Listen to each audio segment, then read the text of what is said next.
বান্ধবী যখন বাঁশ দেয়। আজকে তো আমাদের ম্যাথসের খাতা বেরিয়েছে, আমি ম্যাথসে মাত্র 1 পেয়েছি 100-র মধ্যে। মাকে যদি এটা আমি বলি, মা তো আমাকে বাড়ি থেকেই বের করে দেবে। না না, মাকে এখন কিচ্ছু বলার দরকার নেই, থাক, কদিন পরেই জানাবো। A few moments later. কিরে সুপর্ণা, কি করছিস? আবার এখন কেন এসেছে? আরে রিমা যে। কাকিমা ভালো আছেন তো? এসো রিমা, বসো বসো বসো। তুই বস না, বস, তোর সাথে আমার কথা আছে। হ্যাঁ বসছি। আসলে আজকে তো ম্যাথসের খাতা বেরিয়েছে। যেটার ভয় পাচ্ছিলাম ঠিক সেটাই হলো।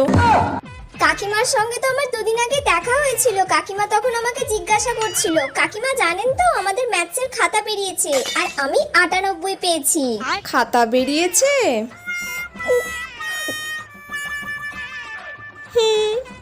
কত মার্কস পেয়েছিস?